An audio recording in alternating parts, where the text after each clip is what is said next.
et que tu tiens à lui en tout cas nekk na ay doxalin yoo xam ne ñu ngi koy xaar.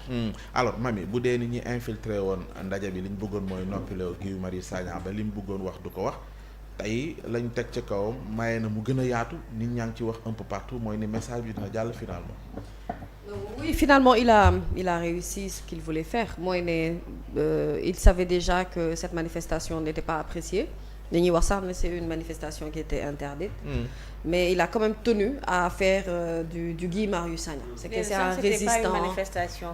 C'était un point de presse, une rencontre, on a vu sur une table. Mais apparemment amuñu woon autorisation au départ. Mais moom il s'est entêté pour wax ne dafay dem assister ci loolu. Mais ça c'est du Guy Marius Sagna. Tout le monde sait que c'est quelqu'un qui est un fervent défenseur, comme l'a dit Salma, des droits des êtres humains. Puis Togo, tu sais. ñoom seen situation dafa doy waar parce que non seulement ils sont l'exemple ou même la copie des pays africains yi nga xam ne chef d'État yi dañ fay nekk di éterniser au pouvoir également le relais démocratique ni mu war a tëddee dafa xaw a manqué parce que je me souviens en 2023 j'avais lu un rapport de Amnesty International au Togo bi doon wax sur li nga xamante ne moom moo jëm ci autorités yi doon réprimer ay droit ou liberté d'expression lu jëm ci wàllu droit de réunion pacifique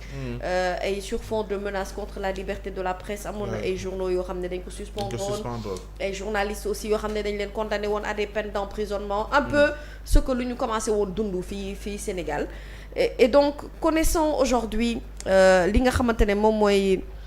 position bi ak vent bu bees bi nga xam ne moom la Afrique bëgg a souffler mooy ce vent d'indépendance là d'acquisition de liberté de bataille pour obtenir aujourd'hui li nga xamante ne ce sont les acquis démocratiques encore faudrait-il que dëkk bi am statut démocrate te la plupart du temps tous ces chefs d'État yi nga xam ne dañ fa nekk pendant des années du ñu bëgg alternative du ñu bëgg également alternance am du ñu bëgg changement de pouvoir am dañuy bëgg continuer de diriger en réalité fàtte ne sax ne ñoom dañoo am état et que dañuy nekk ci statut dans leur tête de royaume et loolu nag souvent les pays africains bu ñu gisee en exemple mel ni Sénégal gis en exemple bien que du sax exemple parce que foofu moom c'est une transition non démocratique qui s'est passée au Burkina Faso wala lu am Mali wala li nga xamante ne gis nañu ko Guinée Niger Gabon par exemple tu vois yu mel noonu da ngay am envie nga ñëw nga ne man kat je veux changer la donne parce que je veux ressembler aux autres États et souvent situation yu mel noonu yenn góoru jàmbaar yu mel ni Guy Marius Sagna dañ ci jouer rôle bu important maintenant on a constaté avec désolement que finalement le Sénégal n'est pas le Togo et que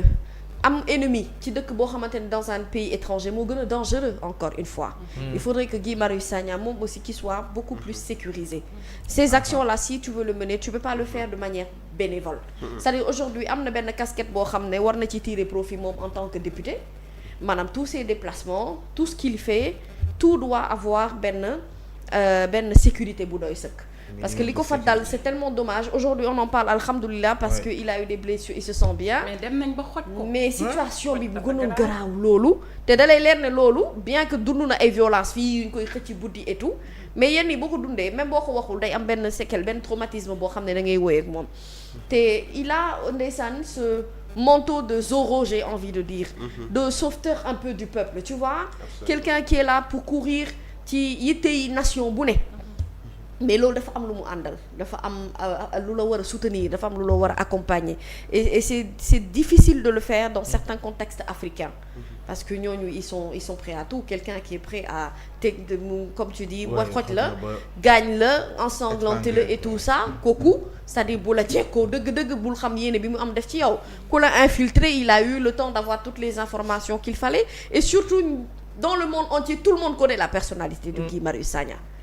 ce qui fait que moom il est plus prévisible kon maanaam boo ko bëggee def lu metti xam nga fan nga ko war a mën a jaar léegi problème bi mooy dans le système dans son encadrement dans son entourage il faut qu'il renforce sa sécurité si c'est ce travail-là qu'il veut continuer à vouloir faire parce que ñun on tient quand même à notre Guy Marius Sagna bëgg nañu fu mu nekk yàlla may ko wér sàmm ko bu baax a baax et puis yal na ko yàlla fëgg boppam ci blessure am yi nga xamante ne am na ci mu jug ci ak jàmm ak salaam mais vraiment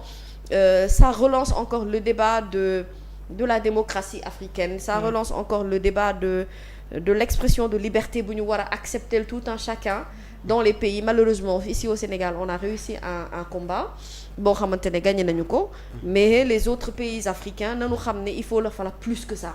que intimider nit que dóor nit gaañ nit pour réussir aujourd'hui à faire marcher ou à faire ñu doxal li nga xamante ne moom mooy le vouloir d'un président buy toog ci fauteuil pendant des années ne du wàcc te keneen du fal.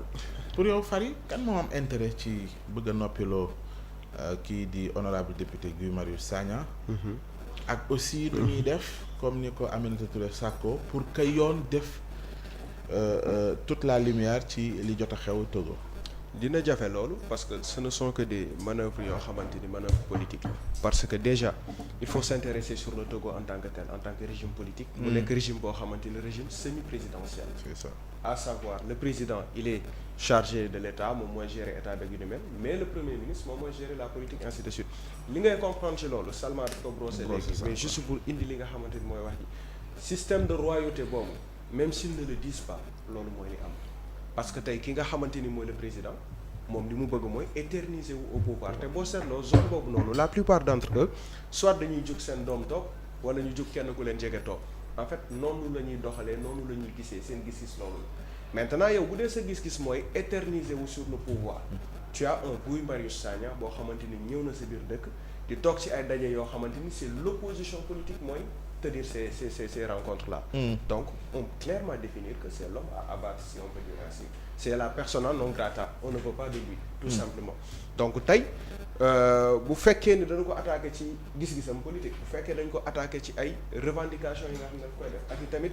taxawaay bi mu war a am en tout cas ci li nga xamante ni mooy démocratie et je pense que mën nga comprendre que effectivement classe politique bi ñooy ñi nga xam ne ñoo gère lu ni mel mais malheureusement man dama jàpp ni c'est une erreur de le faire parce que tey Togo waru woon dugg ci yenn détails yi nga xamante ni tey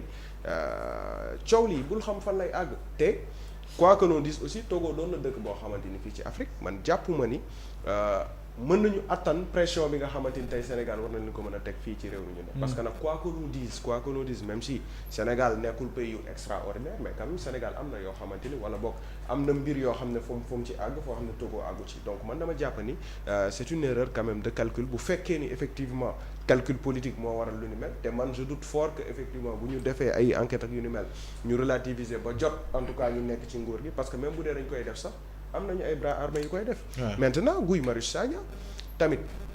benn instant man dama koy poser la question est-ce que lui-même il arrive à se comprendre ci benn point lay waxee. parce que bon yàggul dara ci biir parlement. bu CEDEAO ci biir parlement je dis bien fi nga xamante ni ay honorable député ñoo nekk ak moom. ñu attaqué ko fa. coow mujj ko tey nga demaat ci dëkk boo xamante ni yow xam nga ni effectivement fii dëkk bi désiré wuñu la bëgguñu la. taafantawuñu la parce que tout simplement ñoom gis-gis bi ñu am ak sa gis-gis yow bokkul te yow ñun ñëpp xam nañ ne tempérament Guy Marius Sagna bu jàkkaarloog gaynde sax amaana moom lijjantiwul loolu donc man j'arrive pas à comprendre le fait que muy dugg ci yenn dëkk yooyu la sans pour autant que peut-être mu ànd ak benn sécurité boo xamante ni tey dina ko mën a sécuriser parce que nag Guy Marius Sagna nekkatul nit koo xamante ni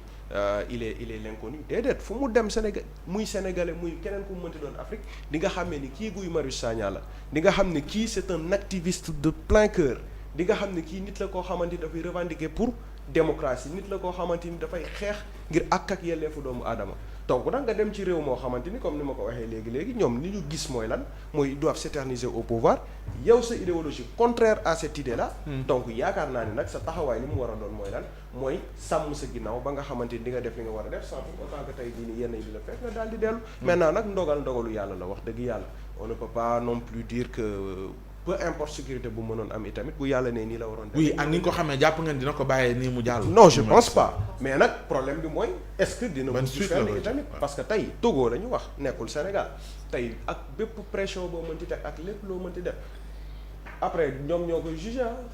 waa Togo ñooy def seen i enquête def lu ñu mel. peut-être Sénégal même bu yónneewee délégation sax amaana diligence yi nga waroon a am pour def ko c'est un autre problème. moo tax ma ne en tout cas mbir yi yëpp li nga xamante ni moo fi nekk balaa fagaru moo ko gën a yomb te fagaru bi mooy lan mooy buy génn ci l'état du Sénégal wala ku mu mënti doon en tout cas bépp député sénégalais buy génn ci dëkk bi di dem parlement CEDEAO je pense que nag jot na ñu daal di leen mettre dans des conditions yoo xamante ni bu ñu demee ils seront dans la sécurité la sécurité optimale ba nga xamante ni amaana yenn coow yeeg yenn mbir yi du leen dal ba nga xamante ni nañ mën def seen liggéey dellu si waat parce que instant bi nii précédent bu graaw la ñu def ni sans pour autant tey peut-être ñu bëri dañuy jàpp ni juste de facto coow la un député du parlement sénégalais dem na fële ca Togo attaqué nañu ko quelque temps dafay jeex déedéet mais incidence politique dafay am parce que tey on ne sait jamais à l'avenir tey Sénégal mën na soxla Togo à l'avenir Togo mën na soxla Sénégal est-ce que tey loolu noonu du nekk benn problème boo xamante ni peut-être monnaie d'échange lay doon on ne sait pas même si on a confiance tey à nos politiciens xam nañ ne am na ci yenn maguy yoo xam ne duñ ci dugg donc man dama jàpp ni li nga xamante ni moo am ba des mooy lan mooy Guy Marius Sagna war na mën a defaraat taxawaayam ba nga xamante ni tey jii nii li koy topp en tout cas dina doon sécurité bu mat sëkk parce que nag guy la ñun ñëpp xam nañ ko comme que Sénégal fii moo sañ a jàkkaarloog ay GIE bi jàkkaarloog ak waa BIP ay 5 6 7 éléments taxaw encercler ko téye ko xëcc ko lu ne teewul il ne bouge pas donc nag yaakaar naa tempérament boobu itamit warul di génn ak moom di dem ci yenn dëkk yi naam sax il garde sa personnalité naam sax il garde li mu doon moom kooku yaakaar naa nit mënu ko dindi ci bopp mais au moins na daal di fagaru ba nga xamante ni yenn dugg gi parce que nag sénégalais soxla nañ ko keroog rek bi ñuy wax fii ci assemblée nationale on a dit li ñu bëgg mooy am ay députés yu mel ni Guy Marius Sagna donc nag ñaan nañu yàlla législature bi ñuy waajal dem ni Guy Marius Sagna bokk ci ñi nga xamante ni ñoo fay nekk te loolu nag li nga xamante ni tey jii ni moo ko mën a kii rek mooy tout simplement mu daal di defaraat sécurité bu baax a baax après li ci des ñu teg ko ci loxo yàlla. oui waroon naa mën a am soutien massif ci ñi nga xamante ne ay collègues am la bokk ak ñoom 14e législature bi ci li ko dal ci Togo.